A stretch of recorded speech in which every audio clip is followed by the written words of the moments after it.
ಗದಗ್ನಲ್ಲಿ ಪವಿತ್ರ ಗೌಡ ಸೇರಿದಂತೆ ಅನೇಕರು ಈಗ ಜೈಲು ಪಾಲಾಗಿದ್ರೆ ದರ್ಶನ್ ಸೇರಿದಂತೆ 4 ಇನ್ನೂ ಕೂಡ ವಿಚಾರಣೆಯ ಬಿಸಿಯನ್ನ ಎದುರಿಸುತ್ತಿದ್ದಾರೆ. ಸ್ಟೇಷನ್ನಲ್ಲಿ ದರ್ಶನ್ಗೆ ವಿಚಾರಣೆಯ ಬಿಸಿ ಮುಂದುವರೆದಿದೆ. ಅನ್ನಪೂರ್ಣೇಶ್ವರಿ ಠಾಣೆಯಲ್ಲಿ ವಿಚಾರಣೆಯನ್ನ ಮಾಡಲಾಗ್ತಾ ಇದೆ. 3ನೇ ಬಾರಿ ವಶಕ್ಕೆ ಪಡೆದು ವಿವಿಧ ಆಯಾಮಗಳಲ್ಲಿ ತನಿಖೆಯನ್ನ ಮಾಡಲಾಗ್ತಾ ಇದೆ. ಪ್ರಶ್ನೆಯ ಸುರಿಮಳೆಯನ್ನ ಕೇಳ್ತಾ ಇದ್ದಾರೆ ಈಗಾಗಲೇ ತನಿಖಾ ಅಧಿಕಾರಿಗಳು. ವಿಚಾರಣೆಯ ವೈಖರಿಗೆ ಐಷಾರಾಮಿಯಾಗಿದ್ದ ನಟ ವಿಲ ಅಂತ ಒದ್ದಾಡ್ತಾ ಇದ್ದಾರೆ. ಮತ್ತೊಂದು ಕಡೆ ಪರಪ್ಪನ ಅಗ್ರಹಾರದಲ್ಲಿ A1 ಪವಿತ್ರ ಗೌಡ ಟೆನ್ಷನ್ಗೊಳಗಾಗಿದ್ದಾರೆ. ಈಗಾಗಲೇ ಐಷಾರಾಮಿ ಜೀವನ ಉರ್ದು ಆಗಿತ್ತು.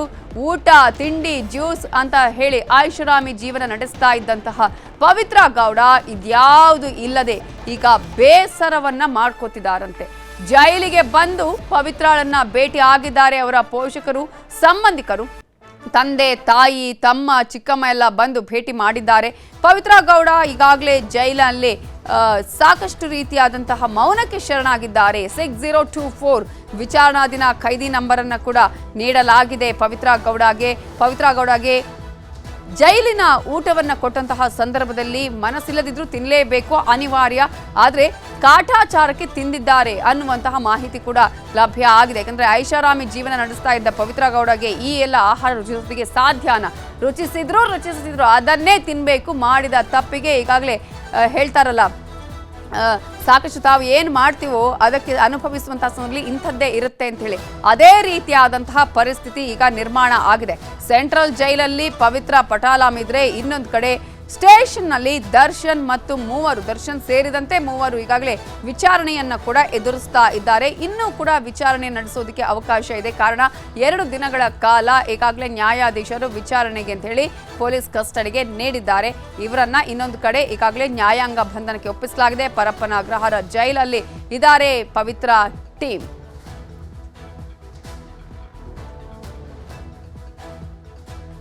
ಇವೆಲ್ಲದರ ಬಗ್ಗೆ ಇನ್ನಷ್ಟು ಡೀಟೇಲ್ಸ್ ಅನ್ನ ಕೊಡೋದಕ್ಕೆ ನಮ್ಮ ರಿಪೋರ್ಟರ್ ಗಂಗಾಧರ್ ವಾಗಟ ಈಗ ನೇರ ಸಂಪರ್ಕದಲ್ಲಿ ಜಾಯ್ನ್ ಆಗಿದ್ದಾರೆ. ಗಂಗಾಧರ್, ಮಾಡಿದ ತಪ್ಪಿಗೆ ಶಿಕ್ಷೆಯನ್ನು ಅನುಭವಿಸಲೇಬೇಕು. ಈ ಹಿನ್ನೆಲೆಯಲ್ಲಿ ಈಗಾಗಲೇ ಪವಿತ್ರ ಪಟಲಂ ಜೈಲಲ್ಲಿ ಯಾವ ರೀತಿಯಾಗಿದೆ, ಇನ್ನೊಂದು ಕಡೆ ಸ್ಟೇಷನ್ನಲ್ಲಿ ಯಾವ ರೀತಿಯ ವಿಚಾರಣೆ ನಡೀತಾ ಇದೆ, ಅಂದ್ರೆ 2 ದಿನಗಳ ಕಾಲ ಮಾತ್ರ ಈಗ ವಿಚಾರಣೆಗೆ ಅವಕಾಶ ಮಾಡಿಕೊಟ್ಟಿರುವಂಥದ್ದು, ಕಸ್ಟಡಿಗೆ ನೀಡಿರುವಂಥದ್ದು. ಈ ಹಿನ್ನೆಲೆಯಲ್ಲಿ ಈ ಒಂದು ವಿಚಾರಣೆ ಯಾವ ರೀತಿಯಾಗಿ ನಡೀತಾ ಇದೆ, ಮತ್ತೊಂದು ಕಡೆ ಜೈಲಿನಲ್ಲಿ ಯಾವ ರೀತಿಯಾಗಿದೆ ಪವಿತ್ರ ಪಟಲಂ? ನಮಿತಾ ಜೈನ್, ರೇಣುಕಾಸ್ವಾಮಿ ಕೊಲೆ ಪ್ರಕರಣದಲ್ಲಿ A1 ಆರೋಪಿ ಆಗಿರುವಂತಹ ಪವಿತ್ರ ಗೌಡ ಅಂಡ್ ಟೀಮ್ ಏನಿದೆ, ಅವರು ಈಗ ಪರಪ್ಪನಗರದ ಸೆಂಟ್ರಲ್ ಜೈಲಲ್ಲಿರುವಂಥದ್ದು. ಉಳಿದ 4 ಆರೋಪಿಗಳು ಮಾತ್ರ ದರ್ಶನ್ ಸೇರಿದಂತೆ ಪ್ರದೋಷ್ ಮತ್ತೆ ಧನರಾಜ್ ಮತ್ತೆ ವಿನಯ್ ಮಾತ್ರ ಈಗ ಪೊಲೀಸ್ ಕಸ್ಟಡಿಯಲ್ಲಿದ್ದಾರೆ. ಆದ್ರೆ ಪವಿತ್ರ ಗೌಡ ನಿನ್ನೆ ಸಂಜೆ ಅಲ್ಲಿಗೆ ಹೋದಂತ ಬಳಿಕ ಈಗ ಸುಮಾರು ಅಲ್ಲಿ ನಿನ್ನೆ ರಾತ್ರಿಯಿಂದ ಒಳಗಡೆ ಅಂದ್ರೆ ಮಹಿಳಾ ಬ್ಯಾರಕ್ ಏನಿದೆ, ABCD ಅಂತೇಳಿ 4 ಬ್ಯಾರಕ್ಗಳಿರುವಂಥದ್ದು, ಅದರಲ್ಲಿ D ಬ್ಯಾರಕ್ ಅನ್ನ ಪವಿತ್ರ ಗೌಡಗೆ ಕೊಡಲಾಗಿರುವಂಥದ್ದು. ಬಹುಶಃ ಈ ಒಂದು ಬೇರೆ ಬೇರೆ ಅವರ ಒಂದು ಲೈಫ್ ಸ್ಟೈಲ್ ಅನ್ನು ನೋಡೋದಾದ್ರೆ ಬೇರೆ ಬೇರೆ ಕಡೆ ಓಡಾಡಿಕೊಂಡು ಲೈಫ್ ಸ್ಟೈಲ್ ಎಂಜಾಯ್ ಮಾಡ್ತಾ ಇದ್ದಂಥ ಪವಿತ್ರ ಗೌಡ ಇವತ್ತು 4 ಗೋಡೆಗಳ ಮಧ್ಯೆ ಬ್ಯಾರಕ್ ಅಲ್ಲಿ ಈಗ ಒಬ್ಬಂಟಿ ಆಗಿರುವಂಥದ್ದು. ಆದ್ರೆ ಈ ಒಂದು ಘಟನೆಯಲ್ಲಿ ಸಿಲುಕಿಕೊಂಡಂತ A1 ಆರೋಪಿ ಆಗಿರುವಂತಹ ಪವಿತ್ರ ಗೌಡಗೆ ಚಿಂತಾಕ್ರಾಂತ ಆಗಿರುವಂಥದ್ದು. ಈಗ ಈ ಒಂದು ಪ್ರಕರಣದಲ್ಲಿ ಸಿಲುಕಿ ತನ್ನ ಮುಂದಿನ ಭವಿಷ್ಯ ಆಗಿರ್ಬೋದು ಅಥವಾ ತನ್ನ ಶಿಕ್ಷೆ ಏನಾಗುತ್ತೆ ಏನೋ ಅನ್ನೋ ಒಂದು ಟೆನ್ಷನ್ ಅಲ್ಲಿ ಇರುವಂಥದ್ದು. ಹೀಗಾಗಿ ಯಾರ ಜೊತೆಗೂ ಕೂಡ ಮಾತನಾಡದೆ ತಾನೇ ಒಬ್ಬಂಟಿ ಆಗಿದ್ದಾಳೆ. ಮತ್ತೆ ಮಧ್ಯಾಹ್ನ ಏನಲ್ಲಿ ಮೆನು ಪ್ರಕಾರ ಏನು ಕೊಡ್ತಾರೆ ಫುಡ್, ಆ ಊಟ ಆಗಿರ್ಬೋದು, ತಿಂಡಿ ಆಗಿರ್ಬೋದು, ಅಷ್ಟನ್ನೇ ಅವರು ಸೇವನೆ ಮಾಡ್ತಾ ಇದ್ದಾರೆ. ಊಟವನ್ನು ಮಧ್ಯಾಹ್ನ ತಿಂದಿದ್ದಾರೆ ಅಂತೇಳಿ. ಅದರ ಜೊತೆಲಿ ಈಗ ಫ್ಯಾಮಿಲಿ ಅಂದ್ರೆ ಮನೆಯಿಂದ ಕೊಡುವಂತ ಆಹಾರ ಯಾವುದೇ ರೀತಿ ಇಲ್ಲ. ಒಂದು ವೇಳೆ ಏನಾದ್ರು ಬೇಕಾದಲ್ಲಿ ಕೋರ್ಟಿಂದ ಅನುಮತಿ ತೆಗೆದುಕೊಳ್ಬೇಕಾಗುತ್ತೆ. ಆದ್ರೆ ಸದ್ಯಕ್ಕೆ ಅವರಿಗೆ ಏನು ಅಲ್ಲಿ ಕೊಡುವಂತ ಆಹಾರ ಏನಿದೆ ಅದನ್ನ ಮಾತ್ರ ಅಂದ್ರೆ ಹೋಟೆಲ್ ಅಂದ್ರೆ ಅಲ್ಲಿ ಪರಪ್ಪನಗರ ಸೆಂಟ್ರಲ್ ಜೈಲಲ್ಲಿ ಕೊಡುವಂತ ಆ ಒಂದು ಊಟ ಮೆನುವನ್ನೇ ಅಲ್ಲಿ ಕೊಡ್ಲಾಗ್ತಾರಂಥದ್ದು. ಉಳಿದ ಎಲ್ಲ ಆರೋಪಿಗಳನ್ನ ಬೇರೆ ಬೇರೆ ಬ್ಯಾರಕ್ಗಳಿಗೆ ಎಲ್ಲ ಕೂಡ ಶಿಫ್ಟ್ ಮಾಡಿದ್ದಾರೆ ಅನ್ನೋದ್ರ ಬಗ್ಗೆ ಮಾಹಿತಿ ಸಿಕ್ಕಿದೆ. ಒಂದ್ ವೇಳೆ ಏನಾದ್ರು ಅವರಲ್ಲಿ ಏನಾದ್ರು ಅಲ್ಲಿ ಜಗಳ ಆ ತರದ್ದು ಏನಾದ್ರು ಕಂಡು ಬಂದಲ್ಲಿ ಅವರನ್ನ ಬೇರೆ ಕಡೆ ಶಿಫ್ಟ್ ಮಾಡೋ ಬಗ್ಗೆ ಕೂಡ ಜೈಲಾಧಿಕಾರಿಗಳ ಸಿದ್ಧತೆಯನ್ನ ಮಾಡ್ಕೊಂಡಿದ್ದಾರೆ. ಮತ್ತೆ ಈ ಒಂದು ಪ್ರಕರಣದಲ್ಲಿ ಬಹುಮುಖ್ಯವಾಗಿ ಈಗ 3ನೇ ಬಾರಿಗೆ ಕಸ್ಟಡಿ ತೆಗೆದುಕೊಂಡಂತಹ ನಟ ದರ್ಶನ್, ಉಳಿದ ಆರೋಪಿ ಸೇರಿ 3 ಇದ್ದಾರೆ. ಅಂದ್ರೆ ಪ್ರದೋಷ್ ಮತ್ತೆ ಧನರಾಜ್ ಆಗಿರ್ಬೋದು, ವಿನಯ್ ಆಗಿರ್ಬೋದು, ಇವರು ಈ ಪ್ರಕರಣದಲ್ಲಿ ಮುಖ್ಯವಾಗಿರುವಂತದ್ದು. ದರ್ಶನ್ ಮನೆಯಲ್ಲಿ ಸಿಕ್ಕಂತ ಹಣ ಆಗಿರ್ಬೋದು ಅಥವಾ ಆರೋಪಿಗಳ ಮನೆಯಲ್ಲಿ ಸಿಕ್ಕಂತ ಲಕ್ಷಾಂತರ ಹಣ ಏನಿತ್ತು, ಈ ಹಣಕಾಸಿನ ಮೂಲ ಏಕು ಮತ್ತೆ ನಗದು ಹಣ ಅಷ್ಟು ದೊಡ್ಡ ಪ್ರಮಾಣದಲ್ಲಿ ಕೊಟ್ಟಿದ್ಯಾರು, ಅಷ್ಟು ಏಕಾಏಕಿ ತಗೊಂಡಂತ ಸಂದರ್ಭದಲ್ಲಿ ಇವರೆಲ್ಲ ಏನ್ ಪ್ಲಾನ್ ಮಾಡ್ಕೊಂಡಿದ್ರು, ಸಾಕ್ಷಿ ಮಾಡುವಂತ ನಿಟ್ಟಿನಲ್ಲಿ ದರ್ಶನ್ ಮಾಡಿದಂತಹ ಪ್ಲಾನ್ ಏನು, ಈ ಎಲ್ಲ ಆಯಾಮದಲ್ಲಿ ತನಿಖೆಯನ್ನ ಮಾಡಲಾಗ್ತಾ ಇದೆ. ಆದ್ರೆ ಈ ಪ್ರಕರಣದಲ್ಲಿ ರೇಣುಕಾಸ್ವಾಮಿ ಮೇಲೆ ಅತಿ ಹೆಚ್ಚು ಹಲ್ಲೆಯನ್ನ ಮಾಡಿದಂಥದ್ದು, ಹಲ್ಲೆ ಮಾಡಿದಂಥ ಜೊತೆಯಲ್ಲಿ ಸಾಕ್ಷ್ಯನಾಶ ಮಾಡೋಕೆ ಎಲ್ಲ ಪ್ಲಾನ್ ಮಾಡಿದಂಥದ್ದು ಆರೋಪಿ ವಿನಯ್. ವಿನಯನ ಈಗ ತೀವ್ರ ವಿಚಾರಣೆಯನ್ನ ಮಾಡ್ತಾ ಇದ್ದಾರೆ ಪ್ರತ್ಯೇಕವಾಗಿ. ಜೊತೆಗೆ ಆತನ ಮೊಬೈಲ್ ಅಲ್ಲಿ ಒಂದು ವಿಡಿಯೋ ಇರುವಂತ ಬಗ್ಗೆ ಸಾಕ್ಷಿ ಸಿಕ್ಕಿದೆ. ಆದ್ರೆ ಆ ವಿಡಿಯೋ ಹಲ್ಲೆ ಮಾಡುವಂತ ವಿಡಿಯೋ ಅಂತ ಹೇಳಲಾಗ್ತಾ ಇದ್ದು, ಆ ವಿಡಿಯೋನ ಜೊತೆಯಲ್ಲೇ ಇದ್ದಂತವ್ರು ಬೇರೆಯವರು ಕಳಿಸ್ಕೊಟ್ಟಿದ್ದಾರೆ. ಆ ವಿಡಿಯೋನ ಕಳಿಸ್ಕೊಟ್ಟವ್ರು ಯಾರಾದ್ರ ಬಗ್ಗೆ ಇತ್ತ ವಿನಯ್ ಬಾಯ್ ಬಿಡ್ತಾ ಇಲ್ಲ. ಆ ಬಗ್ಗೆ ಅಧಿಕಾರಿಗಳು ತನಿಖೆಯನ್ನ ಮಾಡ್ತಾ ಇದ್ದಾರೆ. ಅಂದ್ರೆ ಅವರನ್ನ ಇನ್ವೆಸ್ಟಿಗೇಷನ್ ಮಾಡ್ತಾ ಇರುವಂತದ್ದು. ಇನ್ವೆಸ್ಟಿಗೇಷನ್ ಅಲ್ಲಿ ಈಗ ಮೊಬೈಲ್ ಅನ್ನ ರಿಟ್ರೀವ್ ಕಳಿಸ್ಕೊಟ್ಟಿದ್ದಾರೆ. ರಿಟ್ರೀವ್ ಅಲ್ಲೇ ಗೊತ್ತಾಗಬೇಕಾಗಿದೆ. ಮತ್ತೊಂದಷ್ಟು ನಂಬರ್ ಗಳನ್ನ ಕೂಡ ಡಿಲೀಟ್ ಮಾಡಲಾಗಿದೆ, ಒಂದಷ್ಟು ಚಾಟಿಂಗ್ಸ್ ಡಿಲೀಟ್ ಮಾಡಲಾಗಿದೆ, ವಾಟ್ಸ್ಆಪ್ ಕರೆಗಳನ್ನು ಮಾಡ್ಕೊಡೋದು ಕೂಡ ಡಿಲೀಟ್ ಆಗಿರುವಂತದ್ದು. ಇದರ ಮೇಲೆ ನಾಳೆವರೆಗೂ ಅಷ್ಟೇ ವಿಚಾರಣೆಗೆ ಅವಕಾಶ ಇರುವಂತಹದ್ದು. ಕಸ್ಟಡಿ ಅವಧಿ ಮುಗಿಯುತ್ತೆ. ಆ ಹಿನ್ನೆಲೆಯಲ್ಲಿ ಈಗ ಏನೆಲ್ಲ ಸಾಕ್ಷಿ ಕಲೆ ಹಾಕುವಂಥದ್ದಾಗಿರ್ಬೋದು ಅಥವಾ ಒಂದಷ್ಟು ಪ್ರಶ್ನೆಗಳನ್ನ ಇಟ್ಕೊಂಡು ಮಹಜರು ಕೂಡ ಮೈಸೂರಿಗೆ ಹೋಗಿ ಮಾಡಬೇಕಾಗತ್ತೆ. ಆ ರೀತಿಯಾದಂತಹ ತಯಾರಿಯನ್ನ ಹೇಗೆ ಮಾಡಿಕೊಂಡಿದೆ ಪೊಲೀಸ್ ಇಲಾಖೆ? ನವಿತಾ ಜೈನ್ ಪ್ರಮುಖವಾಗಿ ನಿನ್ನೆ ಅವರು ಆ ಕೋರ್ಟಲ್ಲಿ ಕಸ್ಟಡಿಗೆ ಕೇಳುವಂತಹ ಸಂದರ್ಭದಲ್ಲಿ ಹಣಕಾಸಿನ ಮೂಲದ ಬಗ್ಗೆ ಜೊತೆಯಲ್ಲಿ ಮತ್ತೆ ಪ್ರತ್ಯಕ್ಷ ಸಾಕ್ಷಿ ಒಬ್ಬರು ಸಿಕ್ಕಿದ್ದಾರೆ ಅನ್ನೋದ್ರ ಬಗ್ಗೆ ಮಾಹಿತಿಯನ್ನ ಹೇಳಿದ್ರು. ಹೀಗಾಗಿ ಇವರು ತನಿಖೆಗೆ ಸಹಕಾರವನ್ನ ಕೊಡ್ತಾ ಇಲ್ಲ, ಹೆಚ್ಚು ತನಿಖೆಯನ್ನ ಮಾಡಬೇಕು ಅಂತ ಹೇಳಿ. ಆದ್ರೆ ಈಗ ದರ್ಶನನ ಮೈಸೂರಿಗೆ ಕರ್ಕೊಂಡು ಹೋಗಿ ಹಾಜರು ಮಾಡುವಂತ ಸಾಧ್ಯತೆಗಳು ಕಡಿಮೆ. ಯಾಕಂದ್ರೆ ಈಗಾಗಲೇ ಆತನ ಜೊತೆ ಆಪ್ತನಾಗಿದ್ದಂತಹ ನಾಗರಾಜು ಮತ್ತೆ ಲಕ್ಷ್ಮಣನ ಕರ್ಕೊಂಡೋಗಿ ಹಾಜರು ಪ್ರಕ್ರಿಯೆಯನ್ನ ಈಗ ಆಲ್ರೆಡಿ ಮಾಡ್ಕೊಂಡಿದ್ದಾರೆ. ಯಾಕಂದ್ರೆ ಅವತ್ತು ಎಲ್ಲ ಅಂದ್ರೆ ಬೆಂಗಳೂರಿಂದ ಮೈಸೂರಿಗೆ ದರ್ಶನ ಹೋಗುವಂತ ಸಂದರ್ಭದಲ್ಲಿ ಪ್ರತಿಯೊಂದು ಚಟುವಟಿಕೆಗಳ ಎಲ್ಲಾ ಒಂದು ಮಾಹಿತಿಯನ್ನ ತಿಳ್ಕೊಂಡಿದ್ದಂಥದ್ದು ಇವರಿಬ್ಬರು ಕೂಡ. ಹೀಗಾಗಿ ಅವರೇ ಅಲ್ಲಿ ಕರ್ಕೊಂಡೋಗಿ ಇನ್ವೆಸ್ಟಿಗೇಷನ್ ಮಾಡಿದ್ರೆ ಹಾಜರು ಪ್ರಕ್ರಿಯೆಯನ್ನ ಮಾಡಿ ಕೆಲವು ವಸ್ತುಗಳನ್ನ ಜಪ್ತಿ ಮಾಡ್ಕೊಂಡ್ ಬಂದಿದ್ದಾರೆ. ಈಗ ನಾಳೆ ಅಂದ್ರೆ ಇವತ್ತು 2 ದಿನ ಕಸ್ಟಡಿ ತೆಗೆದುಕೊಂಡಿದ್ರು. ನಾಳೆ ಮಧ್ಯಾಹ್ನದ ಬಳಿಕ ಅವರನ್ನ ಕೋರ್ಟ್ಗೆ ಹಾಜರುಪಡಿಸ್ತಾರೆ. ಈಗಾಗಲೇ ಅಂದ್ರೆ ಬಹುತೇಕವಾಗಿ ಅವ್ರಿಗೆ ನಾಳೆ ನ್ಯಾಯಾಂಗ ಬಂಧನಕ್ಕೆ ಒಪ್ಪಿಸುವಂತ ಸಾಧ್ಯತೆ ಇದೆ. ಯಾಕಂದ್ರೆ ಕಸ್ಟಡಿಗೆ 14 ದಿನಗಳ ಕಾಲ ಅವಕಾಶ ಇರುತ್ತೆ. ಈಗಾಗಲೇ ಅವ್ರಿಗೆ 12 ದಿನಗಳ ಕಸ್ಟಡಿಗೆಯನ್ನ ಪಡ್ಕೊಂಡ್ ಬಿಟ್ಟಿರುವಂತದ್ದು. ಹೀಗಾಗಿ ನಾಳೆ ಅವ್ರಿಗೆ ಬಹುತೇಕ ಪರಪ್ಪನಗರಕ್ಕೆ ದರ್ಶನ್ ಅಂಡ್ ಇವರು ಟೀಮ್ 4 ಕಸ್ಟಡಿಯಲ್ಲಿ ಇದ್ದಾರೆ. ಇವರೆಲ್ಲರೂ ಕೂಡ ಪರಪ್ಪನಗರ ಸೇರುವಂತದ್ದು. ಆದ್ರೆ ಈಗ ಮುಖ್ಯವಾಗಿ ಏನೊಬ್ಬ ಹಣವನ್ನ ಯಾರು ತಲುಪಿಸ್ಕೊಂಡಿದ್ರು, ಹಣವನ್ನ ಇವರೆಲ್ಲ ಕೂಡ ಎಲ್ಲ ಕಡೆ ಡಿಸ್ಟ್ರಿಬ್ಯೂಟ್ ಮಾಡಿ ಆ ದೀಪಕ್ ಮತ್ತೆ ಪ್ರದೂಷ್ ಮೂಲಕವಾಗಿ ಎಲ್ಲೆಲ್ಲ ವ್ಯವಹಾರ ಮಾಡಿದ್ರು, ಅದರ ಬಗ್ಗೆ ಪ್ರದೂಷ್, ವಿನಯ್ ಮತ್ತೆ ಈಗ ಈ ಆರೋಪಿ ದರ್ಶನ್ ಏನಿದ್ದಾರೆ ಅವರ ಮೇಲೆ ಮೂಲಕ ವಿಚಾರಣೆ ಮಾಡ್ತಾ ಇರುವಂತದ್ದು. ಈಗ ಹೇಳಿಕೆಗಳನ್ನ ದರ್ಶನ್ ದಾಖಲಿಸಿಕೊಳ್ಬೇಕಾಗುತ್ತೆ. ಹೀಗಾಗಿ ಅವರಿಂದ ಒಂದಷ್ಟು ಮಾಹಿತಿ ಪಡ್ಕೊಳ್ಬೇಕು ಅಂತೇಳಿ ದರ್ಶನ್ ಅವರನ್ನ ಮತ್ತೆ ಕಸ್ಟಡಿಗೆ ಕೇಳ್ಕೊಂಡಿರುವಂತದ್ದು. ಅದರ ಜೊತೆಯಲ್ಲಿ ದರ್ಶನ್ ಅವರು ಈಗ ಆರೋಪಿ ಸ್ಥಾನದಲ್ಲಿ ಇರುವಂತಹ ಹಿನ್ನೆಲೆಯಲ್ಲಿ ಜೊತೆಯಲ್ಲಿ ಮುಖ್ಯವಾಗಿ ಇಷ್ಟು ದಿನಗಳ ಕಾಲ ಕಸ್ಟಡಿಯಲ್ಲಿದ್ದಂತಹ ಸಂದರ್ಭದಲ್ಲಿ ಬೇರೆ ಐಷಾರಾಮಿ ಹೋಟೆಲ್ ಮತ್ತೆ ಬೇರೆ ಬೇರೆ ಸ್ಥಳ ಅಂದ್ರೆ ಒಂದು ದೊಡ್ಡ ಮಟ್ಟದ ಒಂದು ಲೀಡ್ ಮಾಡ್ತಾ ಇದ್ದಂತಹ ದರ್ಶನ್ ಈಗ 4 ಗೋಡೆಗಳ ಮಧ್ಯೆ ರಾತ್ರಿ ದಿವಾನದ ಮೇಲೆ ಮಲಗುವಂತಹ ಪರಿಸ್ಥಿತಿ. ಯಾಕಂದ್ರೆ ನೆಲದ ಮೇಲೆ ಮಲಗೋಕೆ ಆಗಲ್ಲ. ಮತ್ತೆ ತನ್ನ ಎಡಗೈ ಆಪರೇಷನ್ ಆಗಿರುವಂತಹ ಹಿನ್ನೆಲೆಯಲ್ಲಿ ತನಗೆ ಏನಾದ್ರು ದಿವಾನ ಅಥವಾ ಎತ್ತರದ ಒಂದು ಏನಾದ್ರು ಒಂದು ಮಲಗೊಳಕ್ಕೆ ಒಂದು ವ್ಯವಸ್ಥೆ ಮಾಡಿ ಅಂತ ಹೇಳಿದ ಹಿನ್ನೆಲೆಯಲ್ಲಿ ಒಂದು ದಿವಾನ ಕೊಟ್ಟಿದ್ದಾರೆ, ಒಂದು ಬೆಡ್ ಕೊಟ್ಟಿದ್ದಾರೆ. ಆ ಬೆಡ್ ಮೇಲೆ ಕೇವಲ ರಾತ್ರಿ ಮಾತ್ರ ದರ್ಶನ್ ಮಲಗಬೇಕಾಗಿರುವಂತದ್ದು.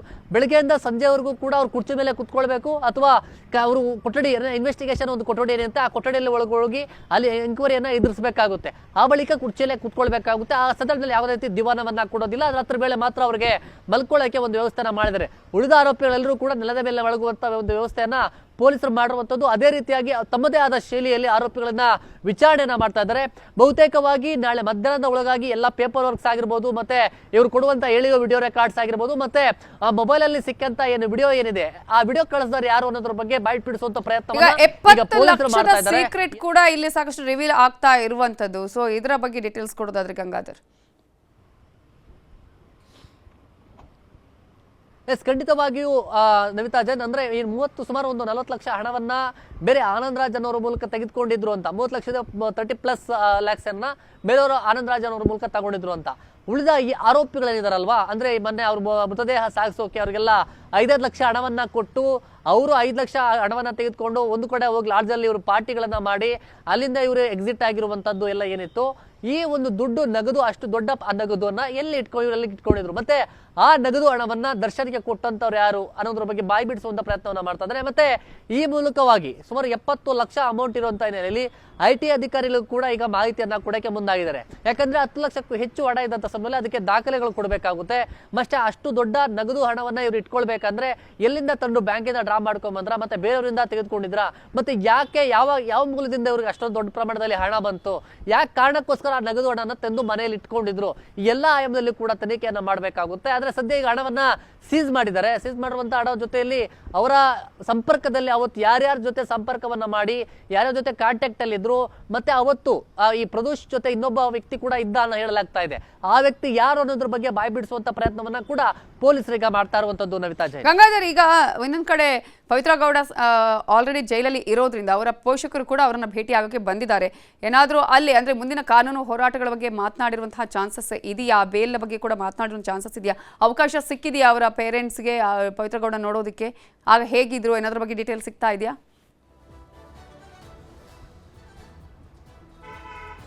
ಎಸ್, ಖಂಡಿತವಾಗಿಯೂ ನವಿತಾ ಜೈನ್ ಅವರ ಪೋಷಕರು ಅಂದ್ರೆ ಅವರ ತಾಯಿ ಮತ್ತೆ ಅವ್ರು ಯಾರು ಹೋದಂತ ಸಂದರ್ಭದಲ್ಲಿ ಅವರ ಭೇಟಿಗೆ ಇಷ್ಟು ನಿಮಿಷಗಳ ಕಾಲ ಭೇಟಿಗೆ ಅವಕಾಶವನ್ನ ಕೊಡಲಾಗುತ್ತೆ. ಆದ್ರೆ ಇದರ ಜೊತೆಯಲ್ಲಿ ಹೆಚ್ಚುವರಿಯಾಗಿ ಏನಾದರೂ ಅವರು ಭೇಟಿ ಮಾಡಕ್ಕೆ ಬರಬೇಕು ಮತ್ತೆ ಏನಾದರೂ ಮಾತಾಡಬೇಕು ಅಂದ್ರೆ ಅದು ಕೋರ್ಟ್ ಪರ್ಮಿಷನ್ ತೆಗೆದುಕೊಳ್ಬೇಕಾಗುತ್ತೆ. ಸಹಜವಾಗಿ ಈ ಒಂದು ಪ್ರಕರಣದಲ್ಲಿ ಸಿಲುಕಿರುವಂತದ್ದು A1 ಆರೋಪಿಯಾಗಿರುವಂತದ್ದು ಕೊಲೆ ಪ್ರಕರಣದಲ್ಲಿ ಸಿಲುಕಿರುವಂತಹ ಹಿನ್ನೆಲೆಯಲ್ಲಿ ಮುಂದಿನ ಕಾನೂನು ಪ್ರಕ್ರಿಯೆಗಳು ಮತ್ತೆ ಜಾಮೀನು ಅರ್ಜಿಗೆ ಸಲ್ಲಿಕೆ ಮಾಡುವಂತ ನಿಟ್ಟಿನಲ್ಲಿ ಕೋರ್ಟ್ ಪ್ರೊಸೀಜರ್ಗಳನ್ನ ಏನು ಮಾಡಬೇಕು ಮತ್ತೆ ಯಾವ ವಕೀಲರನ್ನ ಭೇಟಿ ಮಾಡಬೇಕು, ಏನು ಮುಂದಿನ ಅವರ ಫ್ಯಾಮಿಲಿಯ ಒಂದು ಭವಿಷ್ಯ ಆಗಿರ್ಬೋದು ಮತ್ತೆ ಆಕೆಯ ಭವಿಷ್ಯದ ವಿಚಾರವಾಗಿ ಸಹಜವಾಗಿ ಅವರ ತಾಯಿಯವರ ಬಗ್ಗೆ ಚರ್ಚೆ ಮಾಡುವಂತಹ ಸಾಧ್ಯತೆ ಇರುತ್ತೆ. ಈಗ ಬ್ಯಾರಕ್ ಏನಿದೆ, ಬ್ಯಾರಕ್ ಇಂದ ಅವ್ರು ಹೊರಗಡೆ ಬರ್ಬೇಕಂದ್ರೆ ಇಲ್ಲ ಸೆಕ್ಯೂರಿಟಿ ಮೂಲಕವೇ ಕರ್ಕೊಂಡ್ ಬರ್ಬೇಕಾಗುತ್ತೆ. ಮತ್ತೆ ಒಬ್ರು ಸಿಬ್ಬಂದಿ ಅಲ್ಲಿ ಜೊತೆಲೇ ಇರ್ತಾರೆ. ಇವ್ರು ಏನು ವಸ್ತುಗಳು ಕೂಡ ಅಲ್ಲಿ ಕೊಟ್ಟರು ಕೂಡ ತೆಗೆದುಕೊಳ್ಳಕ್ ಆಗೋದಿಲ್ಲ. ಕೇವಲ ಬಟ್ಟೆ ಏನಾದ್ರು ಕೊಟ್ಟಂತ ಸಂದರ್ಭದಲ್ಲಿ ಅದನ್ನ ತೆಗೆದುಕೊಳ್ಬೇಕು. ಅದು ಅಲ್ಲಿ ಜೈಲಾಧಿಕಾರಿಗಳು ಪರ್ಮಿಷನ್ ಕೊಟ್ರೆ ಮಾತ್ರ ಅವೆಲ್ಲ ಕೂಡ ಪ್ರೊಸೀಜರ್ ನಡಿಬೇಕಾಗುತ್ತೆ. ಒಂದ್ ವೇಳೆ ಏನಾದ್ರೂ ಲೇಟ್ ಆದ್ರೆ ಅದು ಭೇಟಿ ಸಾಧ್ಯತೆಗಳು ಕಡಿಮೆ. ಅಂದ್ರೆ ಇಂತಿಷ್ಟು ಸಮಯ ಅಂತಿರುತ್ತೆ, ಬೆಳಗ್ಗೆ ಮತ್ತೆ ಸಂಜೆ. ಆ ಸಮಯದಲ್ಲಿ ಮಾತ್ರ ಅವರನ್ನ ಭೇಟಿಗೆ ಅವಕಾಶಗಳನ್ನ ಕೊಡುವಂತದ್ದು ನವಿತಾ ಜೈನ್. ಓಕೆ, ಹಾಗೆ ಸಂಪರ್ಕದಲ್ಲಿ ಗಂಗಾಧರವಾಗುತ್ತಾ ಇನ್ನಷ್ಟು ಮಾಹಿತಿಯನ್ನ ಪಡ್ಕೊಳ್ತೀನಿ. ಏನೋ ಇದು ನ್ಯೂಸ್ 18 ವರದಿಯ ಬಿಗ್ ಇಂಪ್ಯಾಕ್ಟ್. ಪಟ್ಟಣಗೆರೆ ಶೆಡ್ ತೆರಿಗೆ ಬಾಕಿ ಸಂಬಂಧ ತನಿಖೆಯನ್ನ ಮಾಡೋದಕ್ಕೆ ಈಗ ಸೂಚನೆ ನೀಡಲಾಗಿದೆ.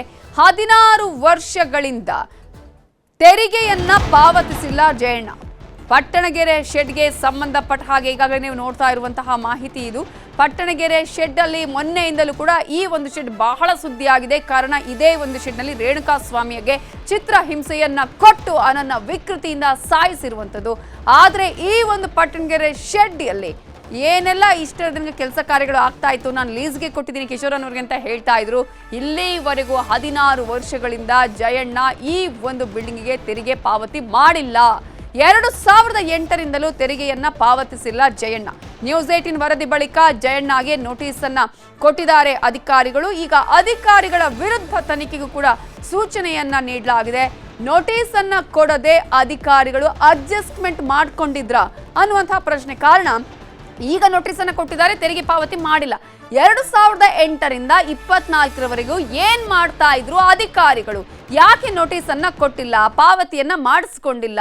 ಹಾಗಾದ್ರೆ ಏನಾದ್ರೂ ಅಡ್ಜಸ್ಟ್ಮೆಂಟ್ ಆಗಿತ್ತ ಅಧಿಕಾರಿಗಳ ನಡುವೆ ಅನ್ನುವಂತಹ ಪ್ರಶ್ನೆಯನ್ನ ಇಟ್ಟು ನ್ಯೂಸ್ 18 ಇದೇ ಒಂದು ಪ್ರಶ್ನೆಗಳನ್ನ ಕೇಳಿತ್ತು. ಮೌದ್ಗಿಲ್ ನೇತೃತ್ವದಲ್ಲಿ ಇದರ ಬಗ್ಗೆ ಈಗ ತನಿಖೆ ನಡೆಯೋದಕ್ಕೆ ಸೂಚನೆಯನ್ನ ನೀಡಲಾಗಿದೆ. ಇದು ನ್ಯೂಸ್ 18 ವರದಿಯ ಬಿಗ್ ಇಂಪ್ಯಾಕ್ಟ್. ಬಿಬಿಎಂಪಿ ಕಂದಾಯ ವಿಶೇಷ ಆಯುಕ್ತ ಮನೀಶ್ ಮೌದ್ಗಿಲ್ಗೆ ತನಿಖೆ ನಡೆಸುವಂತೆ ಸೂಚನೆಯನ್ನ ನೀಡಲಾಗಿದೆ. ಇಷ್ಟು ವರ್ಷಗಳ ಕಾಲ ನಗರದ ಪ್ರತಿಷ್ಠಿತ ಏರಿಯಾದಲ್ಲಿ ಇಷ್ಟೊಂದು ದೊಡ್ಡ ಜಾಗಕ್ಕೆ ತೆರಿಗೆ ಕಟ್ಟದೆ ಇದ್ದಿದ್ದು ಹೇಗೆ? ಆರ್ಆರ್ ನಗರ ಕಂದಾಯ ಅಧಿಕಾರಿಗಳ ಮೇಲೆ ಈ ಸಂಬಂಧ ತನಿಖೆ ಮಾಡುವಂತೆ ಸೂಚನೆಯನ್ನ ಕೂಡ ನೀಡಲಾಗಿದೆ.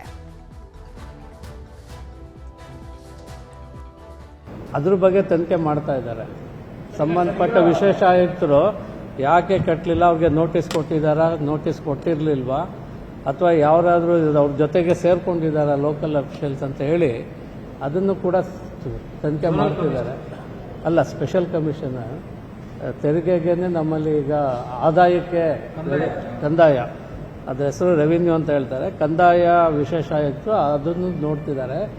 ಎಲ್ಲೆಲ್ಲಿ ಈ ರೀತಿ ವರ್ಷಗಟ್ಟಲೆ ದಶಕಗಟ್ಟಲೆ ಟ್ಯಾಕ್ಸ್ ಕಟ್ಟಿಲ್ಲ ಅಥವಾ ವಸೂಲಿ ಮಾಡಿಲ್ಲ ಅಥವಾ ಅವ್ರಿಗೆ ನಾವು ಏನು ನೋಟಿಸು ಕೊಟ್ಟಿಲ್ಲ ಅಂತ ಎಲ್ಲ ಅಧಿಕಾರಿಗಳ ಮೇಲೆ ನಾವು ಕ್ರಮ ತಗೊಳ್ತಾ ಇದ್ದೀವಿ. ಇದರ ಬಗ್ಗೆ ಇನ್ನಷ್ಟು ಡೀಟೇಲ್ಸ್ ಕೊಡೋದಕ್ಕೆ ನಮ್ಮ ರಿಪೋರ್ಟರ್ ಆಶಿಕ್ ಮುಲ್ಕಿ ಈಗ ನೇರ ಸಂಪರ್ಕದಲ್ಲಿ ಜಾಯ್ನ್ ಆಗಿದ್ದಾರೆ. ಆಶಿಕ್ ಮುಲ್ಕಿ, 2008ರಿಂದ 2024ರವರೆಗೂ ಕೂಡ ತೆರಿಗೆ ಬಾಕಿ ಇದೆ ಅನ್ನೋದು ಗೊತ್ತಿದ್ದು ಸುಮ್ಮನೆ ಇದ್ರ, ಅಥವಾ ಈಗಾಗಲೇ ನಾವು ನಿನ್ನೆ ಕೂಡ ಮಾತನಾಡ್ತಾ ಇದ್ವಿ ಇದೇ ವಿಚಾರಕ್ಕೆ ಸಂಬಂಧಪಟ್ಟ ಹಾಗೆ ಬಡವರಿಗೊಂದು ನ್ಯಾಯ, ಶ್ರೀಮಂತವರಿಗೊಂದು ನ್ಯಾಯ, ಪ್ರಭಾವಿಗಳಿಗೊಂದು ನ್ಯಾಯ, ಏನೂ ಇಲ್ಲದ ಜನಸಾಮಾನ್ಯರಿಗೊಂದು ನ್ಯಾಯ ಅನ್ನುವ ರೀತಿಯಾಗಿ ವರ್ತಿಸ್ತಾ ಇತ್ತ ಬಿಬಿಎಂಪಿ ಅಂತ ಹೇಳಿ. ಸೊ ಈಗ ನ್ಯೂಸ್ 18 ಈ ಪ್ರಶ್ನಾವಳಿಗಳ ಮೇಲೆ ಬಿಬಿಎಂಪಿ ಯಾವೆಲ್ಲ ಕ್ರಮಗಳನ್ನು ಕೈಗೊಳ್ಳುವುದಕ್ಕೆ ಮುಂದಾಗಿದೆ, ಯಾರ್ಯಾರ ವಿರುದ್ಧ ಈಗ ತನಿಖೆಗೆ ಮುಂದಾಗಿದೆ?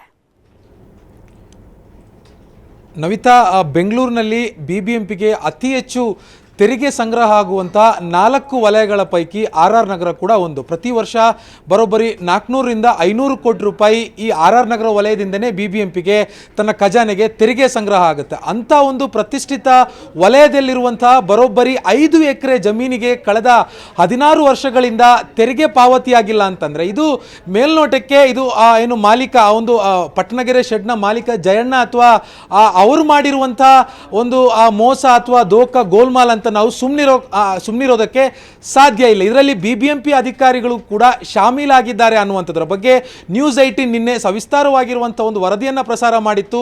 ತನ್ನ ವರದಿಯಲ್ಲಿ ಒಂದಿಷ್ಟು ಪ್ರಶ್ನೆಗಳನ್ನು ಕೂಡ ಖುದ್ದು ನೇರವಾಗಿ ನ್ಯೂಸ್ 18 BBMP ಅಧಿಕಾರಿಗಳು ಕೂಡ ಕೇಳುವಂಥ ಕೆಲಸವನ್ನು ಮಾಡಿತ್ತು.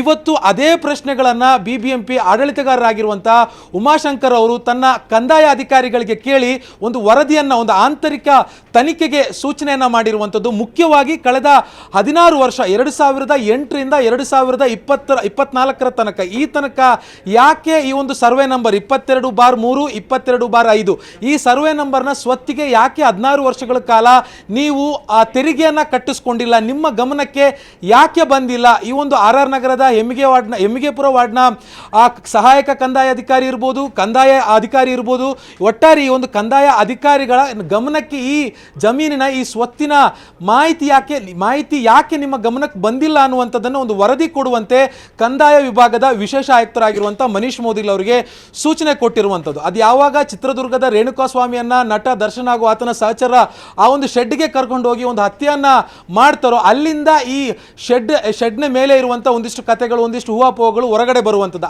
ಆ ಸಂದರ್ಭದಲ್ಲಿ ಈ ಒಂದು ಶೆಡ್ ಯಾರದ್ದು ಅನ್ನುವಂಥ ಒಂದು ಪ್ರಶ್ನೆ ಕೂಡ ಉದ್ಭವ ಆಯಿತು.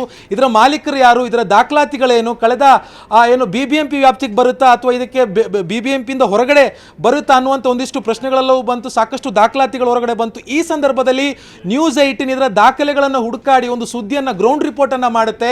ಕಳೆದ 16 ವರ್ಷಗಳಿಂದ BBMPಗೆ ಈ ಒಂದು ಸ್ವತ್ತಿನ ₹1 ಈ ಸ್ವತ್ತಿಗೆ ಸಂಬಂಧಪಟ್ಟಂತೆ ನಯಾ ಪೈಸೆ ಅಷ್ಟೇ ₹1 ಕೂಡ BBMPಗೆ ತೆರಿಗೆ ಪಾವತಿಯಾಗಿಲ್ಲ ಅನ್ನುವಂಥ ವಿಚಾರ ನ್ಯೂಸ್ 18 ಬಯಲಿಗೆಳಿತು. ಅದಾದ ಬಳಿಕ BBMP ಹಿರಿಯ ಅಧಿಕಾರಿಗಳು ಕೂಡ ಇದಕ್ಕೆ ರಿಯಾಕ್ಟ್ ಮಾಡ್ತಾರೆ. ಇದಕ್ಕೆ ಸಂಬಂಧಪಟ್ಟಿರುವಂಥ ಅಧಿಕಾರಿಗಳಿಗೆ ಸೂಚನೆಯನ್ನು ಕೊಡ್ತಾರೆ. ಆದಷ್ಟು ಬೇಗ ಒಂದು ನೋಟಿಸ್ ಅನ್ನು ಕೊಟ್ಟು ಆಸ್ತಿ ತೆರಿಗೆ ಕಟ್ಟಿದ್ರೆ ಆ ಕಟ್ಟಿರುವಂಥ ರಿಸಿಪ್ಟ್ ಅನ್ನು ಕೊಡಬೇಕು, ಇಲ್ಲ ಈ ಒಂದು ಸ್ವತ್ತಿನ ಆ ದಾಖಲಾತಿಗಳೇನಿದೆ ಆ ದಾಖಲಾತಿಯನ್ನು ಕೂಡ ಸಲ್ಲಿಕೆ ಮಾಡೋದಕ್ಕೆ 15 ದಿನಗಳ ಕಾಲಾವಕಾಶವನ್ನು ಕೊಟ್ಟು ಒಂದು ನೋಟಿಸ್ ಅನ್ನು ಜಾರಿ ಮಾಡುತ್ತೆ.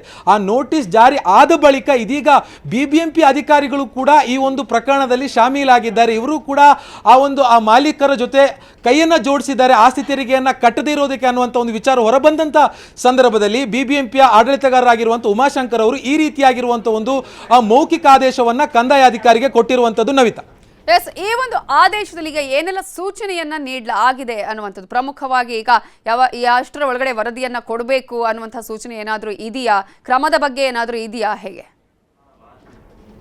ಅಂದರೆ ನವಿತಾ, ಇಲ್ಲಿ BBMP RR ನಗರದ ಕಂದಾಯ ಅಧಿಕಾರಿಗಳು ನಿನ್ನೆ ಈ ಒಂದು ಪಟ್ಟಣಗೆರೆ ಶೆಡ್ನ ಮಾಲೀಕ ಜಯಣ್ಣನಿಗೆ ಕೊಟ್ಟಿರುವಂಥ ನೋಟಿಸ್ನಲ್ಲಿ 15 ದಿನಗಳ ಒಳಗಾಗಿ ಈ ಒಂದು ಸ್ವತ್ತಿನ ದಾಖಲಾತಿ, ಮುಖ್ಯವಾಗಿ ಸರ್ವೆ ನಂಬರ್ 22/3 22/5 ಈ 2 ಸರ್ವೆ ನಂಬರ್ಗೆ ಸಂಬಂಧಪಟ್ಟಿರುವಂಥ ದಾಖಲೆಗಳನ್ನು ಕೇಳಿರುವಂಥದ್ದು.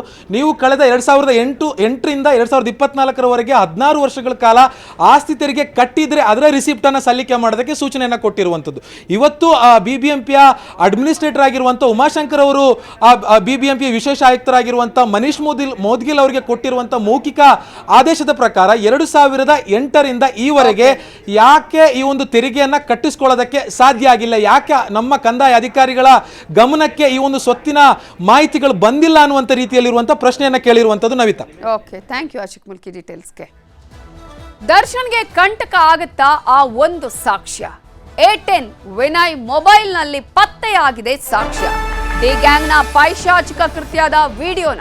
ಹಾಗಾದ್ರೆ ಆ ಒಂದು ಸಾಕ್ಷ್ಯ ಏನು? ಆ ಸಾಕ್ಷ್ಯದಲ್ಲಿ ಏನಿದೆ? ವಿಡಿಯೋದಲ್ಲಿ ಅಂತಹ ಸ್ಫೋಟಕ ಮಾಹಿತಿ ಏನು? ಇದು ಪೊಲೀಸರಿಗೆ ಎಷ್ಟರ ಮಟ್ಟಿಗೆ ಬಹುದೊಡ್ಡ ಸಾಕ್ಷ್ಯ ಆಗತ್ತೆ? ಹಾಗಾದ್ರೆ A10 ಆರೋಪಿ ವಿನಯ್ ಮೊಬೈಲ್ನಲ್ಲಿ ಸಿಕ್ಕಿರುವಂತಹ ವಿಡಿಯೋದಲ್ಲಿ ಏನೇನಿದೆ? ಸ್ವಾಮಿ ಮೇಲೆ ಹಲ್ಲೆ ಮಾಡುವ ವಿಡಿಯೋನ ಅದು? ದರ್ಶನ್ ಹಲ್ಲೆ ಮಾಡಿದ್ದ ಅಥವಾ ಈ ಇಡೀ ಪಟಾಲಾಂ ಟೀಮ್ ಇದೆಯಲ್ಲ, ಈ ಟೀಮ್ ಹಲ್ಲೆ ಮಾಡಿದ್ದ ಅದರ ವಿಡಿಯೋ ಇದೆಯಾ? ಕರೆಂಟ್ ಶಾಕ್ ಕೊಟ್ಟಿರುವ ದೃಶ್ಯ ಇದರಲ್ಲಿ ಇದೆಯಾ? ವಿಡಿಯೋ ಸಾಕ್ಷ್ಯದ ಬಗ್ಗೆ ಉಲ್ಲೇಖವನ್ನ ಮಾಡಿದೆ ಖಾಕಿ. ಈಗಾಗಲೇ A10 ಆಗಿರುವಂತಹ ವಿನಯ್ ಮೊಬೈಲ್ ಅಲ್ಲಿ ಆ ವಿಡಿಯೋ ಸಿಕ್ಕಿದೆ. ಬಹುದೊಡ್ಡ ಸಾಕ್ಷ್ಯ ಪೊಲೀಸರಿಗೆ ಸಿಕ್ಕಂತಾಗಿದೆ. ಆದ್ರೆ ವಿನಯ್ಗೆ ಅದನ್ನ ಕಳುಹಿಸಿದ್ದಂತಹ ಆ ವ್ಯಕ್ತಿ ಯಾರು ಅನ್ನುವಂತಹ ಪ್ರಶ್ನೆ ಈಗ. ಆ ಬಗ್ಗೆ ಬಾಯ್ ಬಿಡ್ತಾ ಇಲ್ಲ ಆರೋಪಿ. ವಿನಯ್ ಕೆಲ ನಂಬರ್ಗಳನ್ನು ಡಿಲೀಟ್ ಮಾಡಿದ್ದಾನೆ ವಿನಯ್ ಅನ್ನುವಂತಹ ಮಾಹಿತಿ ಕೂಡ ಲಭ್ಯ ಆಗ್ತಾ ಇದೆ. ಈ ಹಿನ್ನೆಲೆಯಲ್ಲಿಯೇ ಪೊಲೀಸರು ವಿನಯ್ ಮೊಬೈಲ್ ಅನ್ನ FSLಗೆ ಕಳುಹಿಸಿದ್ದಾರೆ. ರಿಟ್ರೀವ್ ಮಾಡೋದಕ್ಕೆ ಎಲ್ಲ ಪ್ರಯತ್ನವನ್ನ ಕೂಡ ಈಗ ಮಾಡ್ತಾ ಇದ್ದಾರೆ. ಏನೇನು ಡಿಲೀಟ್ ಆಗಿದೆ, ಯಾವೆಲ್ಲ ನಂಬರ್ಗಳು ಡಿಲೀಟ್ ಮಾಡಲಾಗಿದೆ, ವಿಡಿಯೋ ಕಳುಹಿಸಿದವರು ಯಾರು, ಆ ವಿಡಿಯೋದಂತಹ ಸಾಕ್ಷ್ಯ ಬಹುದೊಡ್ಡ ಸಾಕ್ಷ್ಯ ಆಗುವಂತಹ ಚಾನ್ಸಸ್ ಕೂಡ ಇರೋದ್ರಿಂದ ಈಗ ಈ ವಿಚಾರಕ್ಕೆ ಸಂಬಂಧಪಟ್ಟ ಹಾಗೆಯೇ ವಿನಯನ್ನ ಸಾಕಷ್ಟು ತನಿಖೆಯನ್ನ ಮಾಡ್ತಾ ಇದ್ದಾರೆ. ಪ್ರಮುಖವಾಗಿ ನಾವು ಆಗ್ಲೇ ಹೇಳ್ತಾ ಇದ್ವಿ, ಇದುವೇ ಬಹುದೊಡ್ಡ ಸಾಕ್ಷ್ಯ ಆಗುವಂತಹ ಸಾಧ್ಯತೆ ಇದೆ ಅನ್ನುವಂಥದ್ದು. A10 ವಿನಯ್ ಫೋನ್ ನಲ್ಲಿ ಬಹುದೊಡ್ಡ ಸಾಕ್ಷ್ಯ ಇದೆ. ಇದರ ಬಗ್ಗೆ ಇನ್ನಷ್ಟು ಡೀಟೇಲ್ಸ್ ಅನ್ನ ಕೊಡೋದಕ್ಕೆ ನಮ್ಮ ರಿಪೋರ್ಟರ್ ಗಂಗಾಧರ್ ಈಗ ನೇರ ಸಂಪರ್ಕದಲ್ಲಿ ಜಾಯಿನ್ ಆಗಿದ್ದಾರೆ.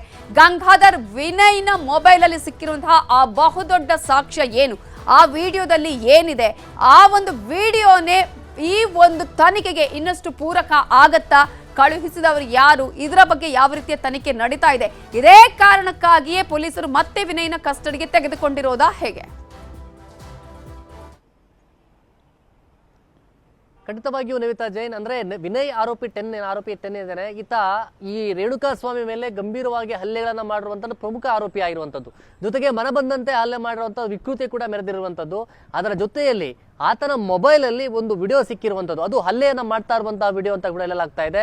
ಆದ್ರೆ ಆ ಹಲ್ಲೆ ಮಾಡುವಂತಹ ವಿಡಿಯೋವನ್ನ ಇವ್ರು ಏನು ಒಂದು ಟೀಮ್ ಇತ್ತು, ಆ ಟೀಮ್ ಅಲ್ಲಿ ಒಬ್ಬ ಆರೋಪಿ ಈತನಿಗೆ ಕಳಿಸಿರುವ ಅನ್ನೋದ್ರ ಬಗ್ಗೆ ಮಾಹಿತಿ ಸಿಗ್ತಾ ಇದೆ. ಆ ಜೊತೆಯಲ್ಲಿ ಆತ ಇಮಿಡಿಯೇಟ್ ಅಂದ್ರೆ ಮೊಬೈಲ್ ನ ಕಾಂಟ್ಯಾಕ್ಟ್ ಲಿಸ್ಟ್ ಏನಿತ್ತು, ವಾಟ್ಸ್ಆಪ್ ಲಿಸ್ಟ್, ಅದನ್ನ ಡಿಲೀಟ್ ಮಾಡಿದ್ದಾನೆ. ಹೀಗಾಗಿ ಯಾರು ಆ ಒಂದು ವಿಡಿಯೋನ ಕಳಿಸ್ಕೊಟ್ಟಿದ್ದಾರೆ ಅನ್ನೋದ್ರ ಬಗ್ಗೆ ಆತ ಬಾಯ್ ಬಿಡ್ತಾ ಇಲ್ಲ. ಜೊತೆಗೆ ಆ ವಿಡಿಯೋದಲ್ಲಿ ಹಲ್ಲೆ ಮಾಡುವಂತಹ ವಿಡಿಯೋ ಇದೆ, ಹಲ್ಲೆ ಮಾಡ್ತಾ ಇರುವಂತಹ ಒಂದು ದೃಶ್ಯ ಅದರಲ್ಲಿ ಸೆರೆ ಆಗಿದೆ ಅಂತೇಳಿ.